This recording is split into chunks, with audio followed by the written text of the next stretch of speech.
Hello, this is Igoro, host of the Igoro Show, and you are listening to the Steve and Crypto Show. So keep your ears open and your mouth shut.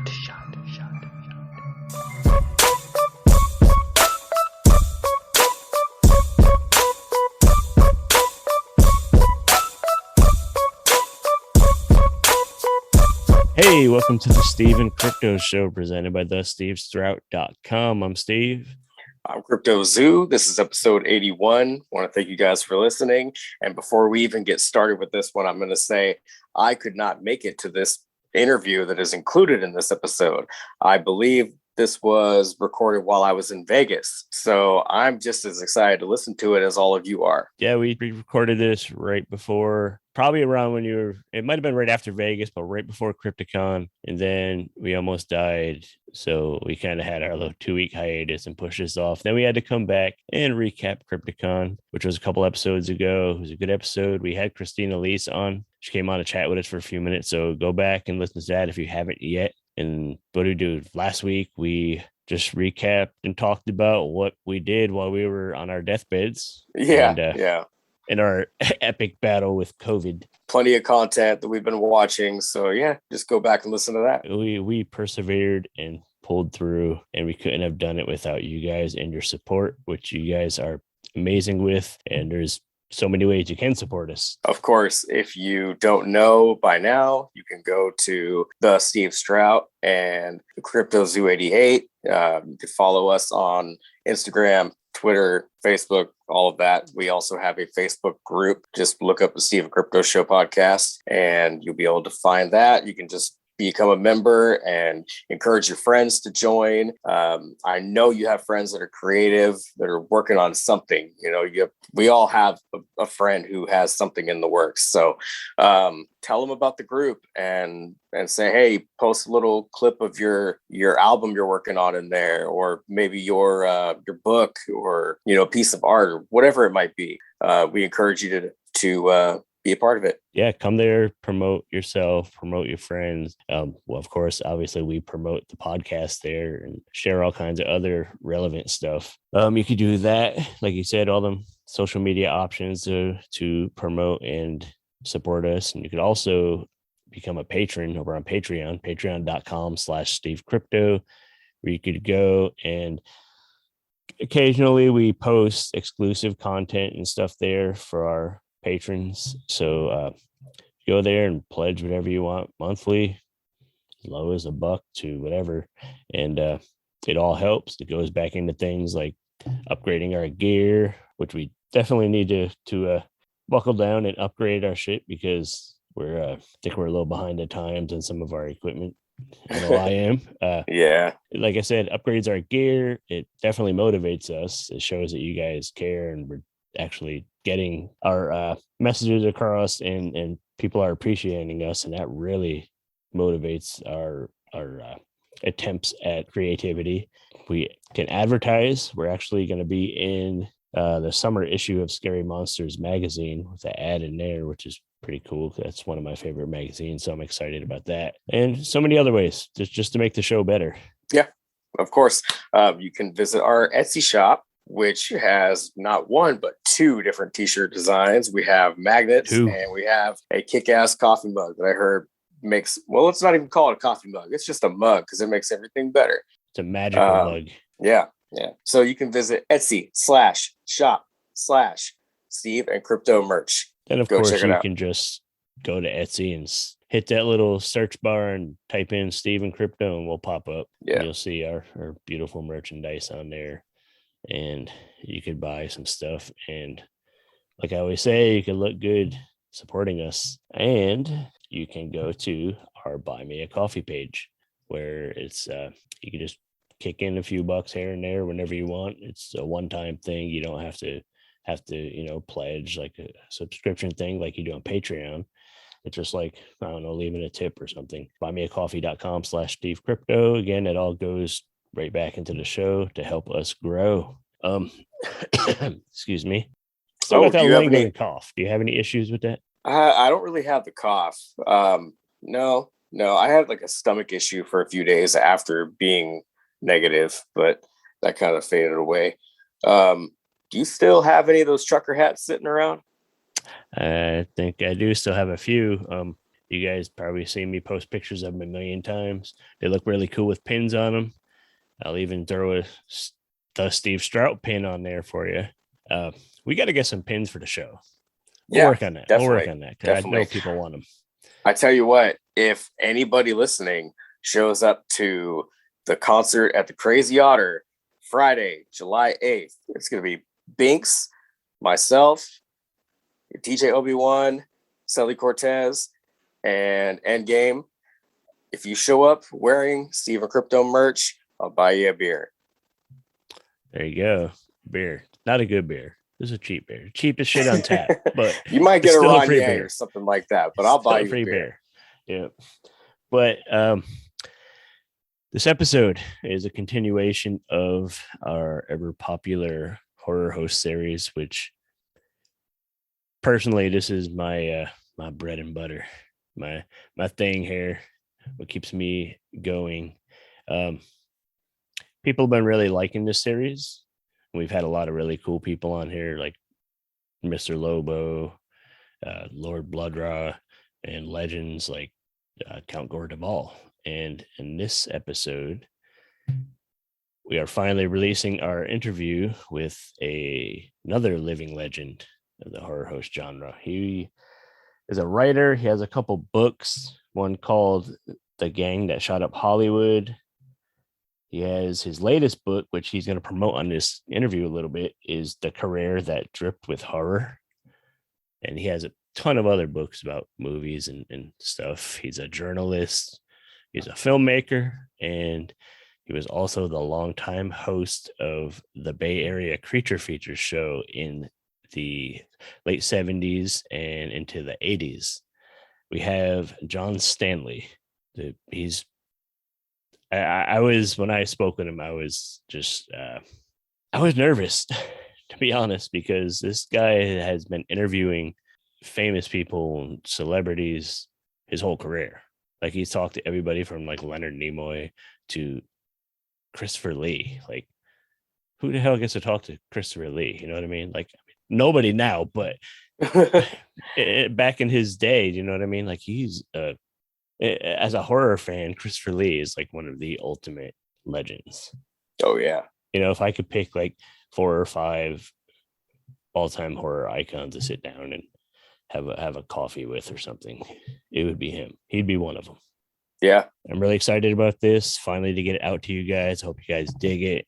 It was a pleasure to talk to John Stanley. You guys enjoy, and I definitely want to hear some feedback. Let us know what you thought. If you have any stories about John Stanley, maybe you grew up in the Bay Area listening or watching his creature features or reading the newspaper that he contributed to in his journalism days, share them with me. I want to hear them, because I unfortunately didn't have a horror host growing up. So I'm learning about all these guys now. Over like the last 10 years, I've been kind of obsessed with horror hosts. So this is, you know, he's one of the ones that really stand out, and I finally got to talk to him. So yes, share stories with me, and we are sharing this interview with you guys. So hope you guys enjoy. And after the interview, we'll be back with our weekly trivia and to say goodbye.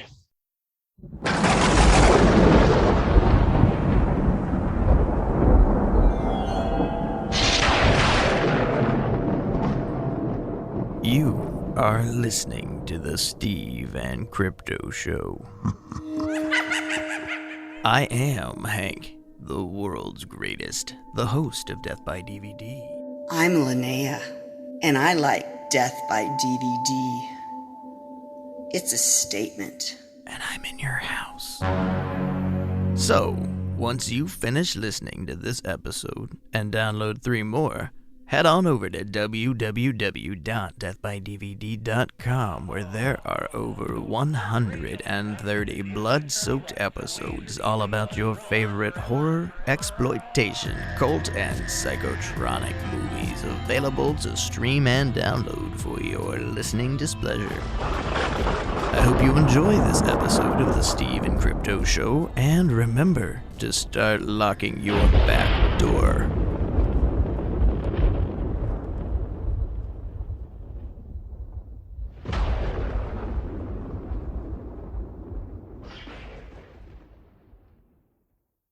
Ah, my lords and ladies, Lord Blooddraw here, and you are listening to the Steve and Crypto Show. Now, if you're a horror fan, you know this is the place to be. Ha ha!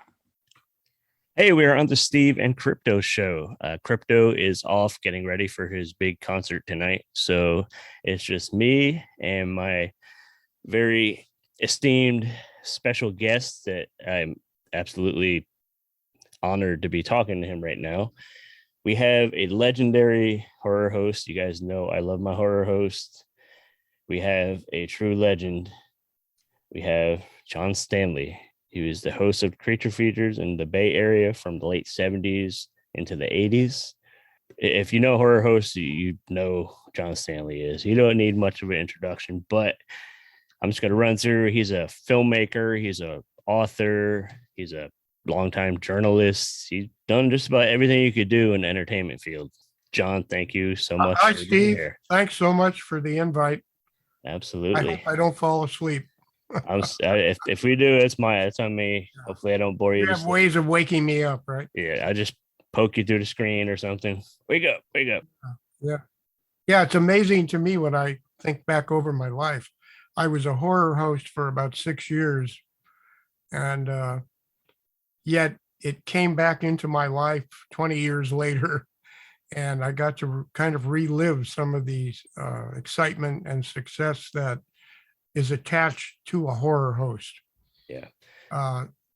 In fact, in my new book, The Career That Dripped with Horror, which is really a love story about my love for horror and science fiction movies, there's a chapter in which I tell the story of how Bob Wilkins, who had preceded me as a San Francisco Bay Area horror host at the very same station, KTVU, Channel 2 in Oakland, California.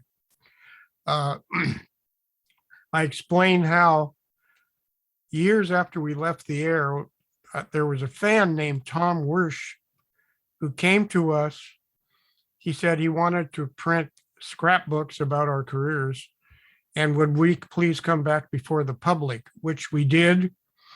And my co-host, Bob Wilkins, he and I appeared together at many shows every year until his death in 2009, when Bob was 76 years old. Anyway, it was a great time, and it just brought back the thrills and excitement that went with the program when I was doing it at Channel 2. Right. Did you ever think in the short time that you were the face of the show that you had created like such a legacy that you have? No, I had no thought at all of that. The day it ended, I went back to work at the Chronicle, where I had been for many years, doing interviews with celebrities and in movies and television and nightclubs of San Francisco.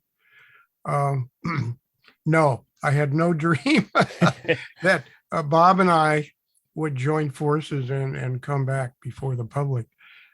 He also, after he left Channel 2, he ran his own advertising agency and sponsored Chuck E. Cheese pizza parlors for many years.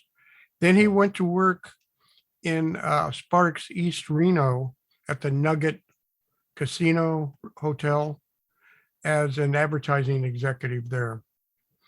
Then Bob suffered a heart attack and had retired. So he came out of retirement, and I was still working at that time. After I'd left the Chronicle, I became a instructor for what today is called Rhodes Scholar back then it was called Elder Hostel for senior citizens. They would come to San Francisco for a week or so.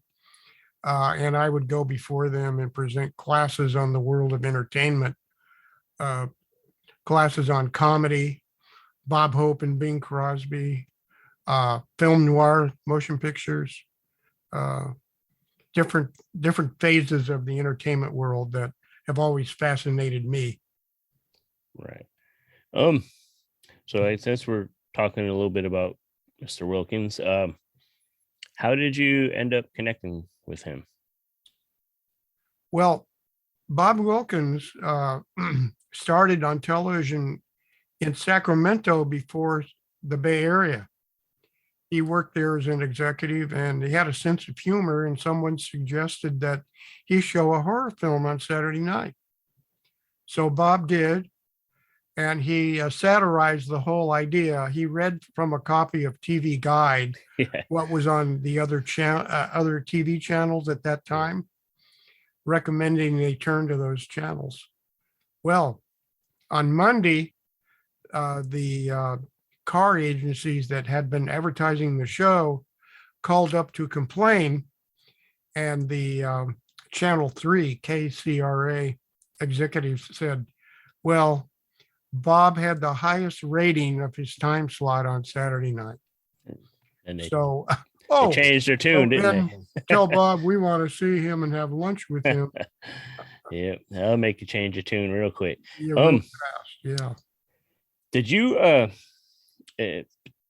from my understanding, Bob kind of urged you to take his place on Creature Features? Oh, how? Yeah. Well, here's what happened.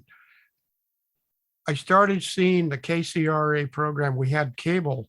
We lived back in Pacifica, California. We had cable. And one of the channels was from Sacramento. We didn't get a lot of channels in those days, a half a dozen or so. So every Saturday night I was watching Bob, and I would write him a letter. A few times I'd make phone calls to him suggesting possible things to talk about for movies coming up, or whatever I felt I could do to help him along. And we became good friends. And when he finally moved to the Bay Area, it was a KCRA executive who left the station, went to Channel 2 in Oakland, and realized, hey, I could bring Bob Wilkins here into the Bay Area and put him into prime time, and he could probably do even better than he did in Sacramento, which they did. So that was the Bob Wilkins I got to know. Not personally, we would only talk on the phone or exchange letters. And I eventually became a guest on the show. And I got a phone call one night in 1978 from Judith Morgan Jennings. She was the publicity director at Channel 2, to tell me that Bob had wanted me to take his place on Creature Features, and I had been selected to do so. This was on Christmas Eve, 1978. Right. Wow, what a Christmas. Do you think if Bob hadn't wanted you to do it, would you have done it? If the executives just came to you and said you're replacing Bob, would you have needed his blessings? Yeah, I would have at least tried. Yeah. In fact, ultimately, I had to do a audition tape, right, which also helped me to land the job. Right. Yeah. I feel like having his blessing probably gave you a little bit of a confidence boost, though, to accept it for sure. So over all them years that you were the face of the show, you did a lot of interviews with celebrities, and I also did what I called mini movies. Yes. MINI. Yep. In other words, I wanted to get out of the studio. Your studio was great for interviewing various celebrities, but I wanted to get out into the public and have some fun making imitation movies of different types. Yeah. For example, we went to a scarecrow contest in Vacaville, and we had Attack of the Incredible Killer Scarecrow. It was a 2-part mini movie, Right. which was framed as if it were part of a movie serial. You got to see chapter 1, and then don't miss chapter 2 next week, Right. with a cliffhanger, attached to it. So that kind of feeds into your your filmmaking too, because you kind of had to direct them. Yeah, I have just in '78 had written, produced, and directed Nightmare in Blood, right, which was a horror film about a horror convention set in San Francisco. We actually filmed it at the Fox Theater in downtown Oakland. right. And there is a committee that has hired a film actor named Malachi who specializes in vampire roles. Right. He always plays a vampire in the movies, and he just calls himself Now you used didn't you use Bob's set in this yes, movie? we had a sequence, Fright Flicks, a Saturday night show, and we went on this show, and I had an actor who imitated Bob a little bit. Right. And Malachi, the vampire, is a guest, or he's a surprise guest. He sneaks into the studio and interrupts a conversation between the host and someone who doesn't like comic books. He's written a book that claims comic books are bad for children, for the kids. They turn them into criminals. Right. So, and that was based on some real life material from the early 50s. Like before they came out with the comic code. Remember Dr. Frederick Wortham, A Seduction of the Innocent, a book that claimed comic books were terrible for the world, and they turned young people into criminals. Yeah. Turns out they were wrong, and they turned young people into creative people. Yeah. Absolutely. So all these like the mini movies and the guest interviews and everything that you've done over the years kind of leads up to your book, which I have right here. Oh yeah. I'm about halfway through. You mean this book? that one. Yep. Yeah.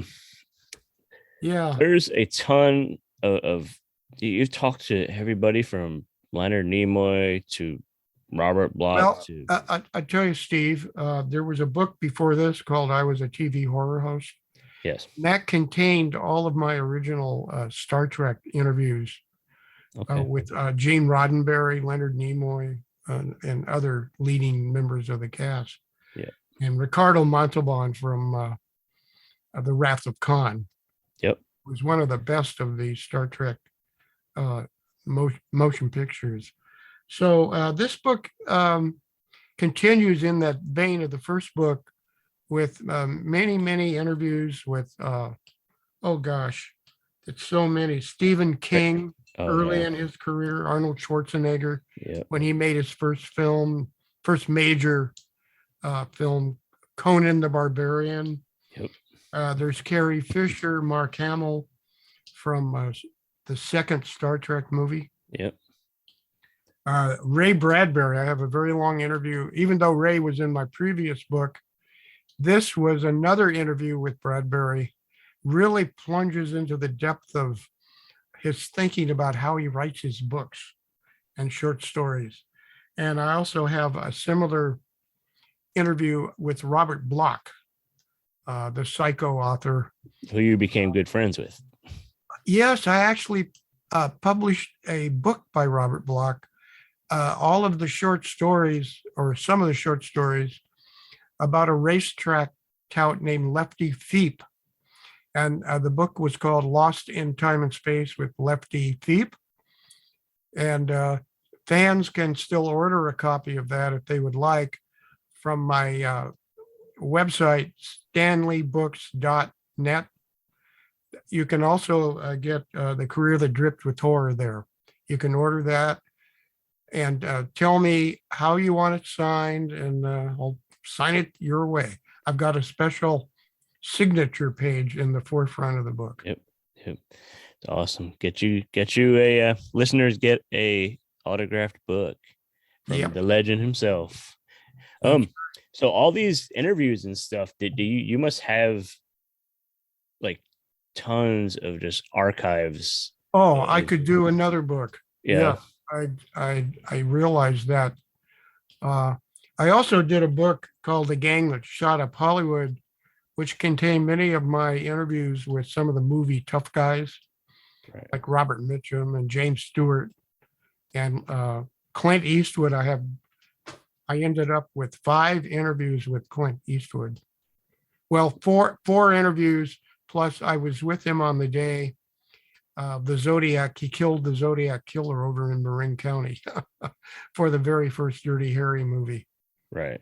And also the femme fatales of Hollywood. I have quite a number of chapters about them. I got to meet some of the great ladies who starred in the film noirs of the 40s and 50s. Was there any moment meeting all these people? Like, I know you're like from other interviews, you were a big Ray Bradbury fan. Yeah. Was there any moment when you interviewed somebody and were just kind of starstruck? Well, could I tell you what happened with my Leonard Nimoy? Please do. I'm sorry. Let me tell you about Christopher Lee. I love this Christopher story. Lee was in the Bay Area, Marin County, making a movie, and I got a hold of his agent, and the agent lined him up for my show. So we were doing the show on a Friday morning. He never showed up. It's time to cut the first segment. Well, the station had announced the previous week that I was going to have a new set because I had been using the old Bob Wilkins set. And so a Star Trek group came in costume, and they pretended to be those who were building my new set. And they were walking around carrying hammers and saws and pieces of wood. They dressed in the uniforms? Yeah, and dressed as characters from awesome. Star Trek. Well, right in the middle of this segment, which we're taping, Chris Lee walks in, watches it for a couple of minutes, and turns to my wife, who served as my producer, and said, "I'm sorry, but this does not appear to be the kind of program I want to appear on." And he turned and he walked toward the door to exit. Well, above the door was a TV monitor. And at that particular moment, I was introducing a Ray Bradbury interview I had filmed a few weeks before. I was showing part 1. And so Chris Lee stopped and he watched the interview with Ray Bradbury. So I finished the segment, the lights come on, and I'm sitting there, I'm looking over, my God, it's Chris Lee finally got here. And he says to my wife, "Well, if it's good enough," he said, "if it's good enough for Ray Bradbury, it's good enough for me." And Wow. He stayed. We did 3 segments together, each about 10 or 15 minutes.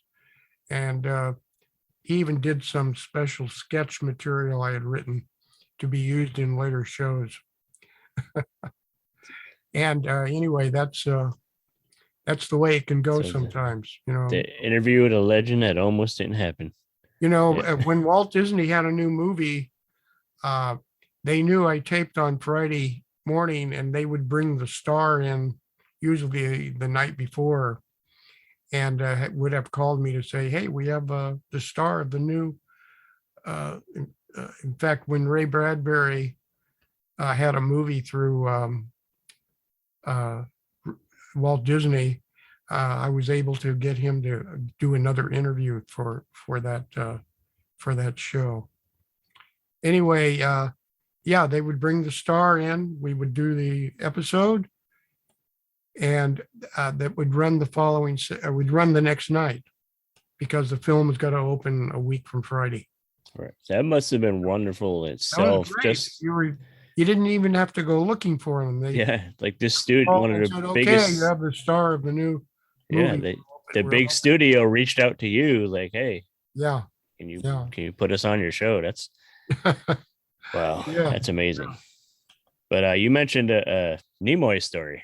Yes, Leonard was doing a play in San Francisco, a one-man play. He was playing the brother of Vincent van Gogh. It was a great play. It made history actually in his career. And so my wife and I had seen the play, and he agreed to do an interview for the Chronicle. I was writing for the Chronicle too. We did the interview, and I said, gee, Leonard, would you be willing to do an episode on Creature Features with me? And he said, sure, yeah. I'd love to do that. So the morning came, and the word had leaked out that he was coming to the station that Friday morning. So about a dozen fans who had heard this had shown up and were standing outside the front door of Channel 2 in Jack London Square. Well, the limousine pulls up with Leonard inside, and suddenly he doesn't get out. He orders the driver to go around to the back, and there was a driveway around to the back and a place where trucks could unload, new material or whatever. And he gets out and he walks in the back door. He finds my wife and says, if you don't get rid of those people out front. Now remember, it's just a dozen people, fans who have gathered. I will not do this program. Why? Because in the crowd was one woman, a particular woman, who every night was buying a ticket to his one-man play and sitting in the front row. She had a seat in the front row. And here was this woman sitting right in front of him, staring up at him. And I guess it had all had a very negative impact on him. So he says, you've got to get rid of those people. So I went out to the front and I said, I'm sorry, but we can't let you in. And so everybody dispersed, except for there were two friends who were in the crowd. And I said, don't leave. And I took them in, and they got to sit in the control room where no one would see them, Anyway, Leonard did the show. Oh, it was terrific. I think we did 3 complete episodes. And then again, I would write special material, and we would do a 30-second promo that could advertise Creature Features and be used at Channel 2 later on. Yeah. So, did you tape pretty far in advance each episode? No, we usually did Friday. We taped the show Friday morning, and it would air the next night. Now, one of the problems is Channel 2 never saved anything. Right. And so let's say Leonard Nimoy was on a complete show that I did. Okay, what I would do before I left the station, I'd go down to the film department and I would say, please make copies of segments 1, 2, 3, 4, and 5, the complete show, or just certain segments. Because I know the tape, after it's used on Saturday night, will be put back on the shelf, and it will be erased and it will be used over. Right. So unless you ask for a copy of segments from a show, you were not going to have that show once it aired. Right. So that was one of the most important things as a horror host you had to keep in mind. Yeah. Want to keep this stuff for whatever reason. I don't know how it's going to be used in the future or not, but you got to save it. Even just to document it. Pardon? Even just to document it, it's yeah, just the future. Document it. Yeah, like they never saved anything. So all of those shows, Channel 2 was famous for that. Nothing was ever saved, right? Except there were things from from Creature Features that Bob Wilkins had saved, and thank God I saved, because we were years later able to put together, each of us several DVDs of collection of shows. Right. For example, the mini movies, I brought those together. And John Stanley meets Jack the Ripper, Yeah. a two disc set that featured all the mini movies, Right. including right. Does it have the Phantasm mini movie Yes, on it? Yeah. I've seen Phantasm. clips of that. That's good. They weren't available for a Friday show. They were in town for the week, and they were only they were only there until Wednesday. And so I got word about all of this. And so I actually set it up. We met at a Colma cemetery. I'm standing there waiting for them to arrive. And they pull up in a setting in a hearse. Yeah. And the tall man, Angus Scrim, picks me up and throws me into the back of the hearse. And now we're driving through the cemetery, and I'm asking the questions, about Phantasm, and they're giving me the answers back and forth. And we were barely able to finish their segments, and they had to catch a taxi cab over to the airport. Their plane was leaving in an hour or so. So I was able to get that at the very last minute, and thank God. It was one of the first of the many movies, and it sort of opened the door a little bit, attracted more audience to the shows I was then doing. Yeah, it turned out to be like one of those legendary segments that everybody knows about. Yeah, like I said, even me not being able to see your show as a youngster, I know about that segment. I've seen the clips of it. You know what I mean? Okay. Yeah, that's for sure. Yeah, that's great. The book though, how long did it take you to put this together? Have you were you planning it a while before? Yeah, it took a year just to lay it out. Right. Because every story had several pictures I wanted to have. That so you could see the individual at the time that I met him, or maybe from the past, something he did in the past before we met. Some of the actors went back a long way. And personally, I really like seeing your collection. You showed a lot of like their autographs and stuff. Oh, there are many pages of signed autographs. There's a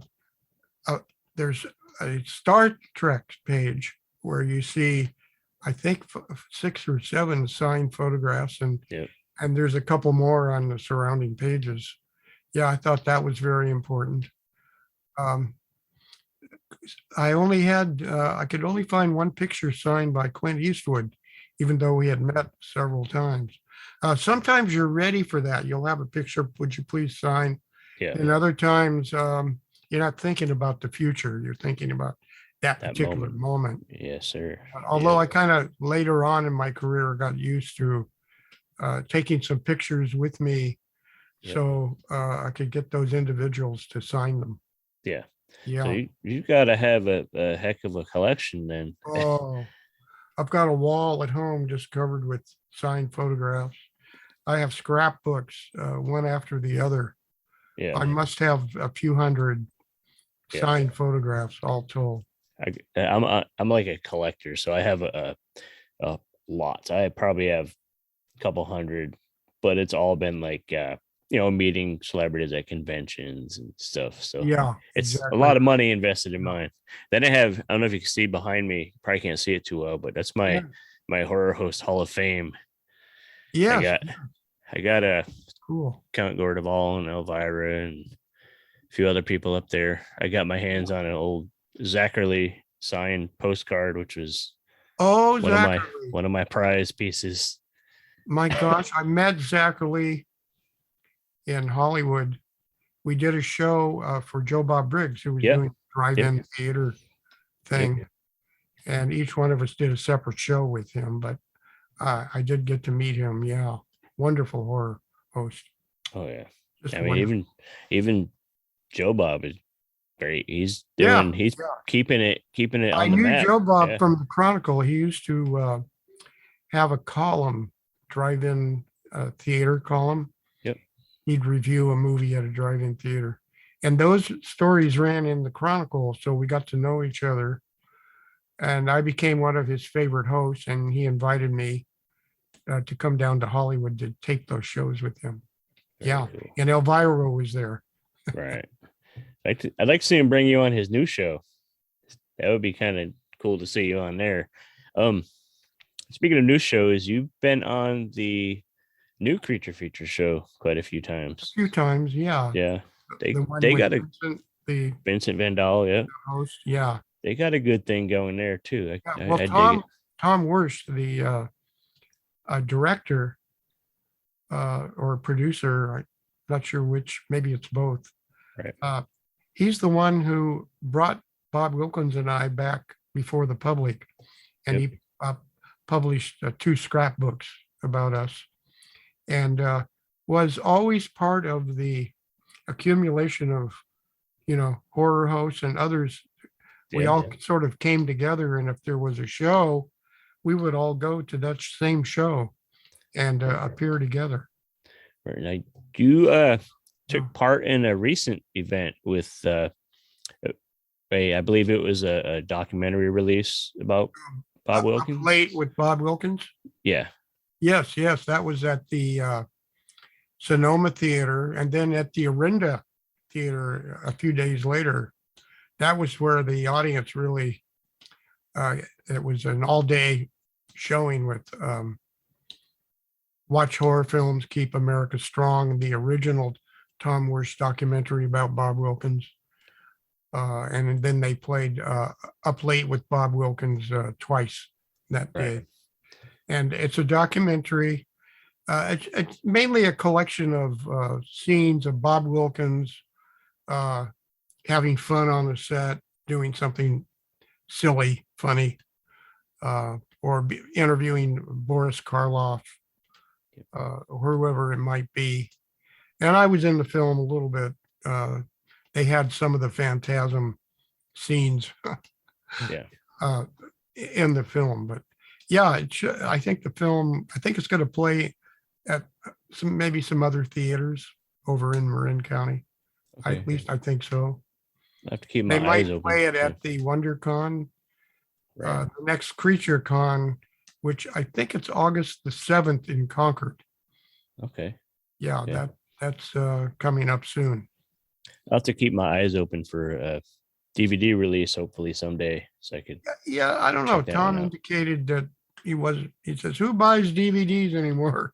Oh, I'd buy that one. But yeah, I'm sure it'll be popular. And I think the first documentary might be on Mr. Lobo's channel, if I'm not mistaken. Oh, you mean the Watch Horror Films? Yeah. Keep America Strong. I believe that. Yeah, that's been out there since 2008. Yeah. I watched that one. I enjoyed that. That was a big research device for this conversation, actually. But yeah, those guys are all great too. Mr. Lobo's he's been here.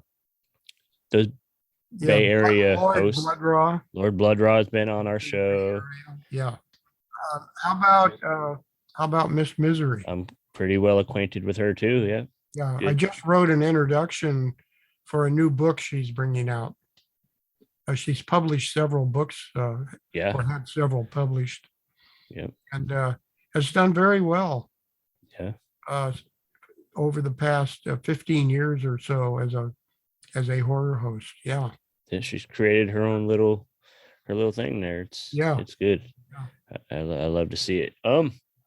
So what is next for you? You got anything planned, or are you just going to lay low and relax a bit? Or well, I've sold a few hundred books to the hardcore fans. Yep.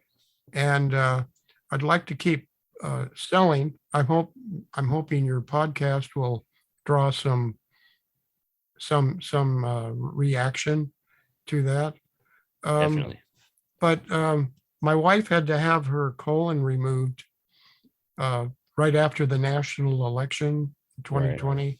Right. And although she's recovered, Very good. doctors gave her a 35% chance of surviving, but she's recovered and is home. We walk every day. And of course, my attention is really on her now. Most important, family. Yep. Yeah, yeah. And but hey, you never know. One thing, I still make the cipher for the San Francisco Chronicle in the Sunday date book. It's in one of the pages toward the back among the puzzles.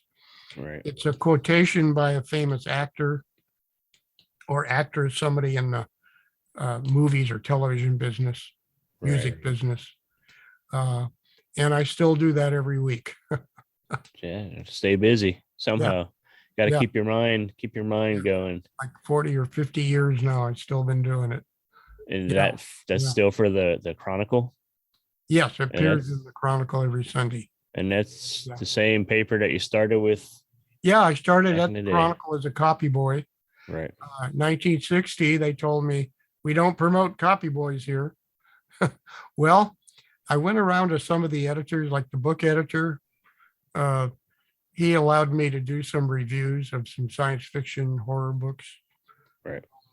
And I went to the movie critic, Payne Knickerbocker, and I would write sample reviews for him of a new movie that, had just opened. And by golly, after a few months, he came up to me, Payne Knickerbocker, and said, John, I want you to do a film review for us. And I did a John Cassavetes movie first. And my second movie was on December the 7th, 1960, called I Bombed Pearl Harbor, a drama of World War II. It's how World War II started.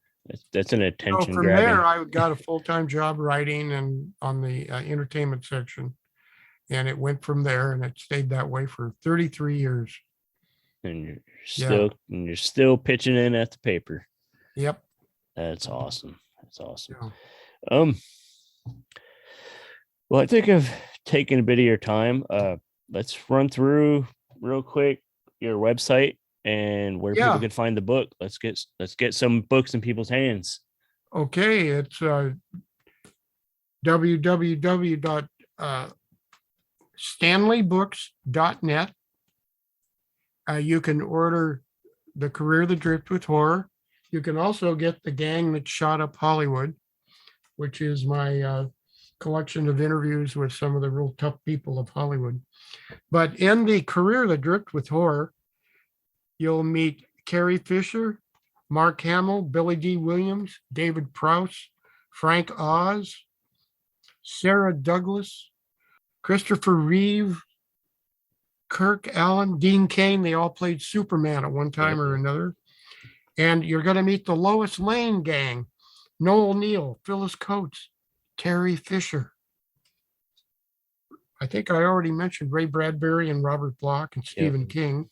Yep. But you'll have an early interview with Stan Lee and the early Spider-Man, Nicholas Hammond. You're going to meet Adam West, Batman, Burt Ward, Robin. You're going to meet Arnold Schwarzenegger, Conan the Barbarian. So it's kind of endless. It goes on and on. It's basically all in this book with I think there's around 700 photographs. It's full of great photos and a lot of illustrations, horror illustrations, science fiction, fantasy, taken from my movie guides. I did 6 movie guides, and I took some of the artwork. Like each letter of the alphabet would open with an A, a B, a C.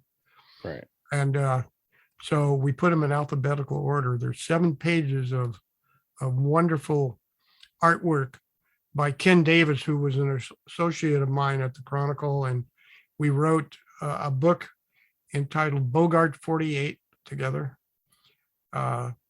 We also did The Dark Side, which is a private eye novel together. and we made Nightmare in Blood the feature film. Well, that I still got to track down a copy of that to watch. I think Nightmare in Blood. Yeah, I think you could find it. I believe the current Creature Feature host ran that movie. I If I'm think not he did, mistaken. yes. And I you believe could he find did. it on their channel. I'm Yes. pretty sure. Yes, he did. Right. I'm gonna get on that and watch that soon, and I'll get in touch with you and let you know my thoughts. Yeah, there's on it, even but a chance he might do an updated version of it, a better quality version. right. That possibility exists. Yeah. Before we wrap this up, I just of course I want to thank you a million times over. Well, thank you, Steve. Thank you. I had two more quick things to ask you. One, where did you get the idea for the intro for the Career That Drifted Horror with the the interaction with yourself? Yeah, there's two John Stanleys, newspaper guy and TV host. And one is trying to tell the other, we got to get our minds together so we can do a book that will cover the world of science fiction fantasy. We'll cover that world, but we have to have a meeting of our minds so that each of us will contribute a chapter to the book. And at first, one doesn't want to cooperate with the other, and then gradually their minds come together. And that's how the book starts out. I think that's what the whole world needs, is to kind of take their different views and kind of come together and bring them together, make it work, make it all work. Yeah. But well, I hope it's all tongue in cheek, of course. But oh yeah, I hope the readers will find it funny. Yeah. Oh, I thought it was hilarious. Unexpected, Yeah. And what kind of introduction is this? It's definitely clever and unique. Yeah, thank which you. I'm all for. The one last thing, you've interviewed hundreds of people. You've been interviewed numerous times. You personally, is there any single question or topic that you wish somebody had asked you or brought up to you in an interview? Well, There's something you've been holding inside that you just want to get out and nobody ever asked you? Usually when you're doing an interview with a celebrity, one of the things I learned early on is to try to surprise them a little bit about how much you know about them. Yeah. So I found that if you knew some of the lesser important things about someone, the title of a movie or a play, or something they did somewhat at some time in their career. Wow, how did you know that? You really remember some unusual stuff.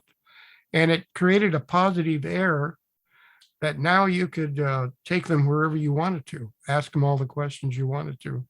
Right. And they were enjoying it. They were involved in the heart of the interview. Right. It kind of opens up from the, there's the basic cookie cutter questions that they get asked over and over doing press and stuff. Yeah. And you kind of open that other door that nobody's opening. I went into a less obvious place, Yep. Makes it fun, and you kind of see a different side.